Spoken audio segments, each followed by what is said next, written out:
Hey, thanks for everybody. Thanks everybody for being here. My name is Michael Dennis, and I have a company called Reelblack, Reelblack, and we promote black film in the city. We've been promoting since it was our 20th year promoting films. I don't know if anybody here has ever been to a Real Black event, so by show of hands, anyway. Thanks for coming out tonight, and to the Keen Collection, who's this is my first time here. Who's been before? A lot of first timers. Well, you're in for a great treat because not only do we have a chance to see the film, but we actually have the chance to experience face to face with some of Mr. Traylor's work. But with us, we have Jeffrey Wolf, who's the director of the film, and Henry. How do you say your last name? Adebonojo. Adebonojo, who is the cinematographer. So I'll open with one question, and then we'll open up to the floor because we have limited time. We want everybody to enjoy the reception as well. But two questions actually. So for you, Jeffrey, how did you first become acquainted with Mr. Traylor's work, and then what led you on the path to want to make a film about Mr. Traylor? That's a very long answer. I'll give you the short version. I first got interested in the field with an artist named Elijah Pierce in Columbus, Ohio, when I was in college. And then jumping ahead to 1982, the Corcoran Museum in Washington, D.C. did a show called Black Folk Art in 1930 to 1980. And that show was kind of a watershed show for this material. And it's the first time I saw Bill Traylor's work. I have made other films about other artists, but I wanted this film to be poetic. I brought a writer in who had never really known much about the field. I wanted him to learn the material along as he was going along. I brought Henry in, and I remember our first meeting. The colors of the film to reflect some of the emotion of the work. And so why did I do it? I thought that there's an expression in this material that I think teaches something about life and gives people an opportunity to see work that they don't normally see in a kind of a mainstream way. No, I think you did an excellent job, right? I can attest. And then the collaboration. Chasing Ghosts, to me, it's explained in the film what that painting means, but it also seems like you gentlemen were chasing a ghost in a sense. How do you tell a story about a man who's been dead for, 50, 60 years, very little documentation outside of his body of work? A lot of research. Well, yeah, can you speak to the collaboration and what were some of the specific obstacles that you faced? I don't know, Henry, if you want. Actually, I'm gonna lead this into Henry. Is that Henry shot part of a film called "I'm Not Your Negro," and that filmmaker I'm a huge fan of, which is kind of how I got to Henry in the first place, Reelblack, and so I kind of knew I was in that territory. And there was one moment we were in a cotton field outside of Montgomery that literally it could have been 1850 in that cotton field. There was no wires anywhere. And I remember looking to Henry and saying, "What would Raoul do at this moment?" And anyway, you can talk a little bit about that. Well, actually, first and foremost, I would like to make one observation, tribute to Jeffrey and this film. I remember about 22 years ago, I asked a film producer, documentary film producer, why no one had made a film about John Brown. I thought John Brown was a pivotal character in American history. And the response I got was, well, there's only 4 known photographs of John Brown and very little personal material available. So I think this film, in a sense, represents kind of like a masterclass in how not to be deterred by the lack of material, lack of photographic iconography or any other type of material. And I think Jeffrey dived deep in to create a world that sort of representative of the world that Bill Traylor lived in. And I think that that's important to understand the artwork or the forms of expression that you see. I think it's important to capture, there's a certain amount of audacity that it takes for a person Bill Traylor's age, starting when he started to create the images that he created. And again, I think the tribute to that is very well represented in this film. Yeah, and when we met, well, one of the things that that Jeffrey did was shed the film he made about James Castle and his work. And again, I thought, this is a world that I knew absolutely nothing about. I'd never heard of James Castle. I'd never heard of Bill Traylor. But I was intrigued about honoring the sense of determination that it takes to express yourself. And obviously we know that Bill Traylor was not trained, but in creating the works that he did, he sort of defied a lot of the conventions that one might expect if you weren't trained in the world of art. So I tried as much as possible to embrace that in the way that we approached shooting the film. We wanted to work with the palette that Traylor was commonly known for, the blues, the yellows, the browns, and you see some of that represented in some of the interviews that we shot. And the dance sequences as well, which we thought sort of gave contemporary life to some of the things that that Bill Traylor expressed in his drawings. And I think this was just stuff that we sort of talked through from the very beginning and try to keep that spirit alive the entire way through. I'm just gonna, one day when we were shooting the tap dancer, I guess it was one day, but it felt like 3 days. Henry brought out the Russian lens, Yes, the Russian lens. which created this sort of, a glare that kind of blew my mind. But it's something, I reach out to other people and filmmakers and people interested in this field to the idea that the amount of digging and research that needs to be done still on many other artists that have kind of been left behind. And there are two terms that I really, I'm very interested in. One is the term absence of ruin. And what that means is that in order to have a society that has generational reverberance, the historical monuments that existed, whether those be built-in environments or nightclubs or churches or whatever, if those are taken away, then the group around, whose community sort of centered around that, then they don't have anything to kind of look back on. And I think that was something I was very conscious of and wanted to recreate as best I could. And the other is that Kerry James Marshall quote about, sort of the word is a vacuum of images. And that is where families, because of poverty and things like that, they didn't really hold on to the images and photographs that were taken early on in their lives. And so that part of their history kind of goes away as well. You guys did a masterful job. And I can feel, I don't know whose spirit it is, but I feel an enormous debt of gratitude in the room right now for what you've done. I don't know, maybe it was Mr. Keene. Just putting in perspective what this man's art represents, his body of work. Any questions in the, yes, sir.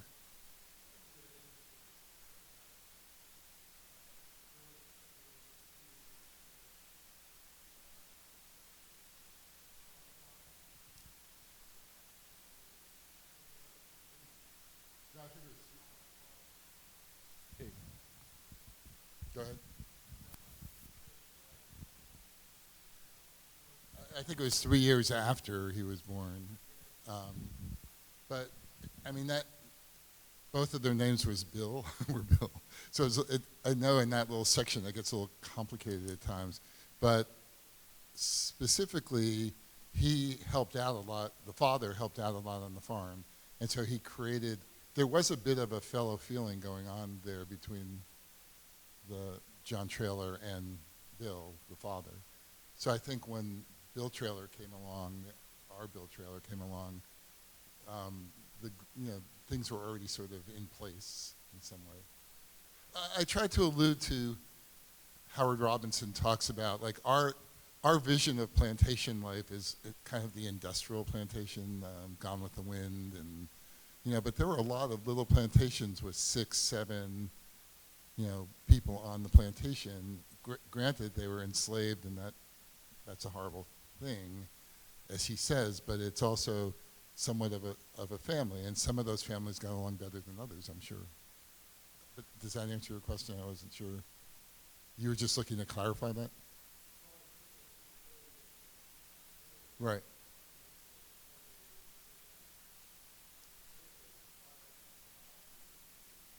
Right. Well, that actually, John Traylor died before Bill was born.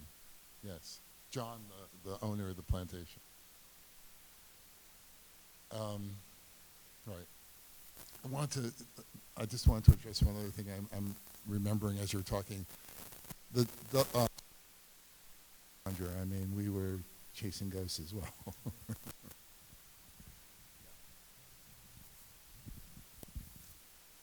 Yeah, we're just clarifying the timeline between the owner, just for the recording, clarifying the timeline between the time that the plantation owner passed and when Bill was born.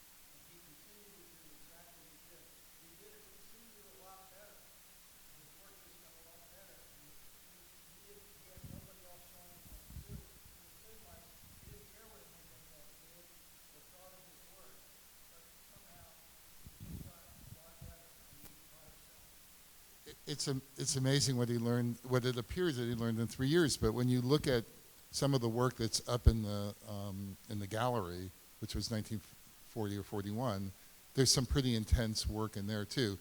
But the one thing to remember is he was making, as a homeless person, he was making money selling pencils on the street. So a lot of the early work Shannon talks about that he was kind of scribbling out with pencils, and that's why that. It wasn't until he was given that poster paint that things started to open up a little bit.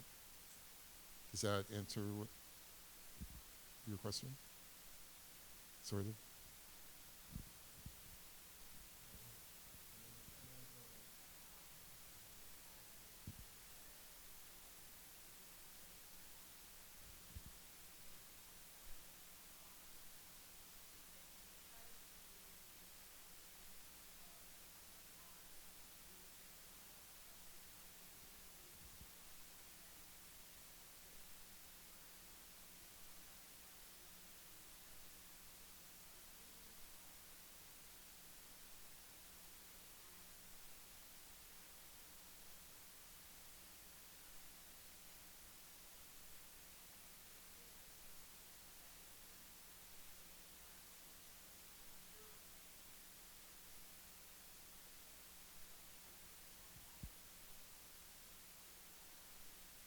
I appreciate it. Say two things about that. One is the original concept was he was a great artist, but that wasn't enough. There needed to be a B story. So the B story was the history of the South from 1850 to 1950, right? And so the idea was to kind of show it from his purview, even though he wasn't necessarily, he didn't necessarily experience all those things individually. They're at least in is range within that 40 miles. And also, a big thing in a movie like this is to, for him to be a character. I didn't want to make a movie about him. I wanted to make a movie that kind of had allowed him to shine. And so it's true of my first film too. It's very objective. I try not to draw conclusions or make opinions. I try to keep the talking heads to a limited amount of characters, so you would get to know them as well. And I mean, I have opinions about some of them, with whether they're right or wrong, or whether they're seeing it kind of from a white person's point of view, or just from a African American point of view. I mean, there's a lot of things going on in that regard. So it's up to the viewer to make those decisions, I think. We have one more. Yes.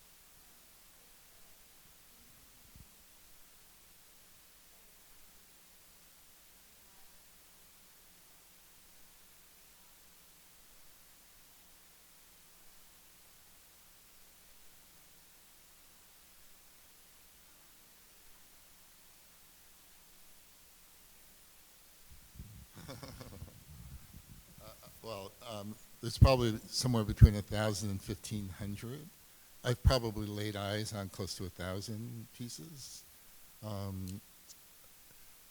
Where is it? It's in museums and personal collections. Be very careful if you're looking online and you see one for sale. Know what the provenance is, because there's a lot of I don't want to use the word fake, bootleg. I mean, in fact, I recently found one at the Visionary Art Museum in Baltimore. They were hanging a piece that wasn't real. So, yes, sir, from North Carolina. Thank you.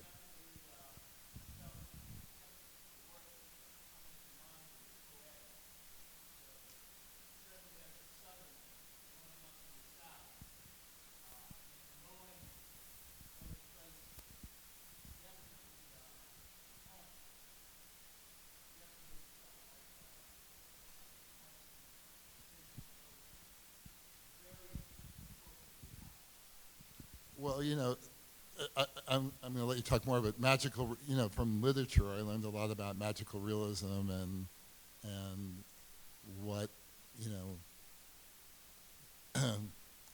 my Instagram handle is more complicated than it looks, and that's because two curators down south said to me, it isn't what you think it is.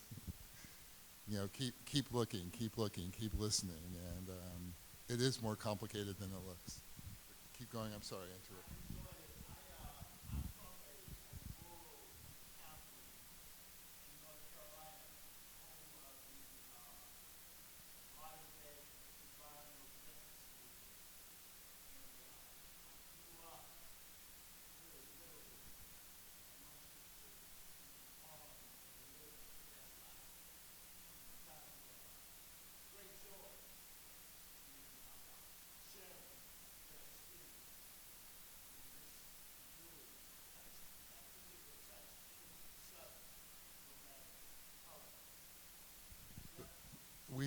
We've had great success down south, and actually, it's interesting.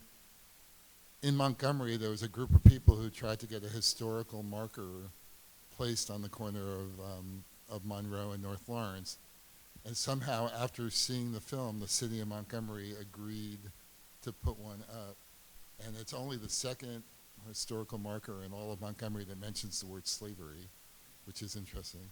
The other one is in front of the Equal Justice Initiative, which is housed in one of the big slaveholding buildings of Montgomery. Montgomery was one of the biggest places where slaves were kept. And I recommend everyone, Montgomery has become a little bit of a metaphor for a lot of things these days, but the Legacy Museum and is definitely worth going down and seeing. They've done some amazing things down there. Anyone else? Molly. Hey, big shout out to Molly, who put this together along with you.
Yeah, thank you. Yeah, go for it. Yeah, I just want to add to that. In the course of preparing to work with Jeffrey on this film, I picked up the book that you might have seen one of the interviewers leafing through. It's something that I try to do with every project that I get. And, you know, it's fascinating enough in itself just looking through the work contained in that book. But when this film was screened at the Smithsonian, there was an exhibit, I believe it was, 150 or more of Bill Traylor's works, over 200 pieces of his work. Now, dramatic difference between what you would see in a book and what you would see in person. And I believe there's some Bill Traylor pieces here. So please take a look at them and look at them very carefully, because in a sense, what you see in the film is vaguely representative of what I believe, excuse me, he was able to achieve as an artist. And speaking to the idea of the growth of his work, it's clearly evident, I think rightly so, when color is introduced. But yeah, it's the vibrance of the work, the manner in which the characters are spaced within the chosen frame is audacious. So yeah, I would encourage anybody, if you get a chance to see a mass collection of Bill Traylor's works, please do. Please do, because it'll give you a different perspective altogether. I mean, I probably have said this, but just to make sure, is that you can look at each of these pieces as individual works, but you can also look at it as a narrative, a whole story. And I think if you think of it like that, it'll give you another interpretation of the material. So. Yeah, I was going to say, I was talking to Molly, you know, right before I first saw the film, and yeah, apparently this film unravels a lot of mysteries. Like, a lot of people had seen the work without the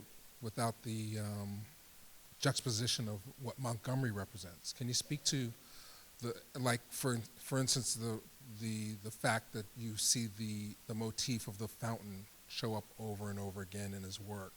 I think prior to this film, maybe that wasn't as well known a fact, and it certainly wasn't shown directly in the film. I mean, what other mysteries were unraveled in the course of the research and making this film? Well, I think many of the individual images tell a story about an experience that he had or an animal that he had. I think there's a dog, for instance, that Leslie talks about in her essay for the Smithsonian show, the curator, about a dog that must have been like on the street nearby that he repeats along the way. The horse that was so old that he had to go out to pasture. I mean, I think that what you're specifically referring to, I can tell you this, when I went down there for the first time, I was told none of Montgomery is left. There's no reason to go there. And my friend and I had a map, my writer and I, Fred Barron, had a map of the different places where he lived and did certain things, and every time we'd get there, there was a parking lot the place had been torn down, and there was a parking lot. And by the way, it's a 4-block radius that we're talking about, which is the black community, so it's fairly small. So we finally were looking all over for the fountain, because that was the one thing that everybody talked about, the fountain, this, the fountain, that. And we went to the Martin Luther King Church, and we asked these 2 young girls who were coming out of the church, because we saw like a historical picture, like the fountain, and they saw it's just down the street. And when you stood there by the fountain, you saw the clock, and you saw the State House, and like it all comes alive. And then you go out to the farm, and you see, the ice houses and the different things. So it's almost, I don't want to call him a surrealist, because I think he's more of a modernist, but I think it's almost surreal how he interpolates those ideas using the built environments to do it.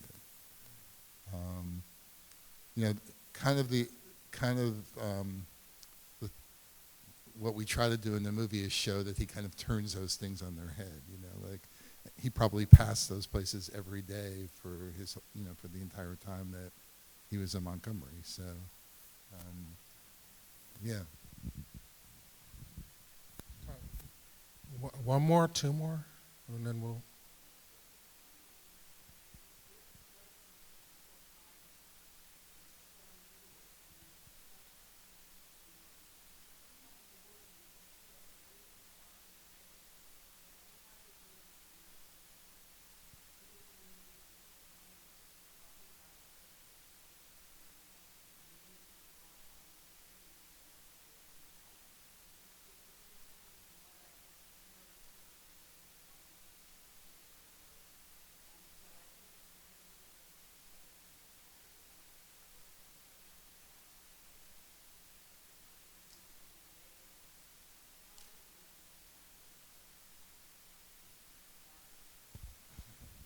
Well, primal is a tricky word.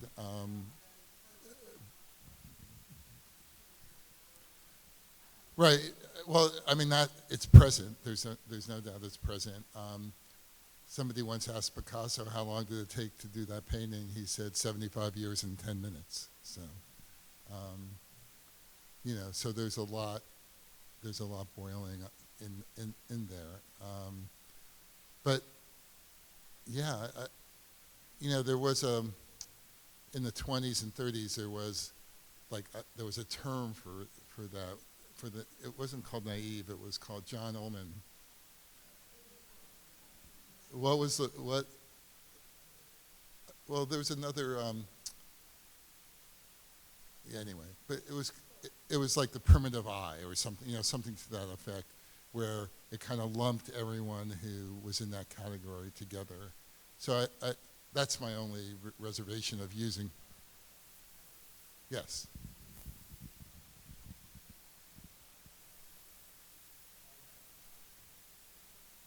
Right.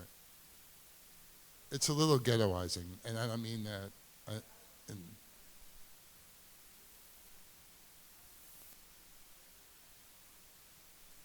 Right. No, what you're talking about is the emotion. I understand that. I had to comment on the word because it's a tricky word. So, yeah.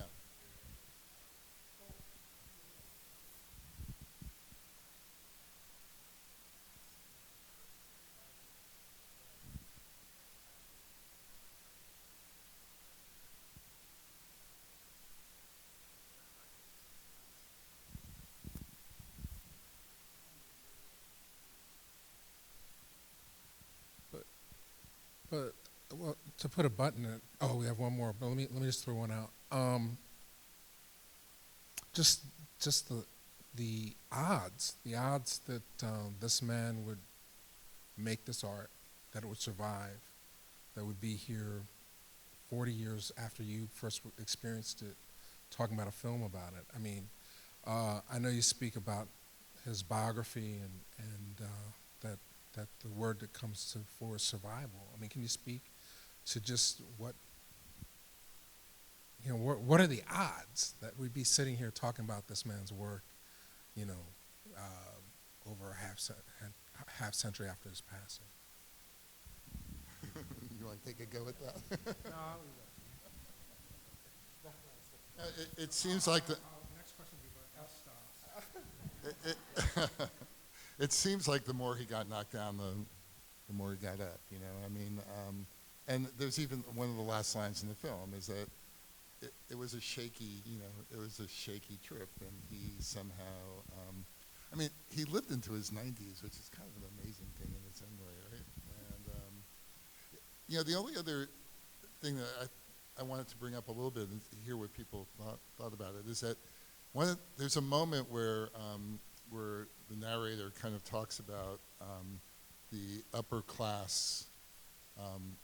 middle class society, a black society in Montgomery versus the underclass of a Bill Traylor, and that, you know, I think what's tricky is that you can't paint any of these situations with one brush, and you know, the upper middle class blacks were feeling that Bill Traylor was pulling them down. They're trying to change their lives, and there's this homeless guy who's a mess in the streets. So, you know, it's just, there's a lot of little messages running through there that I think are important. Last question? We'll be around if you guys want to talk upstairs and things like that. Well, it's available on DVD through Amazon.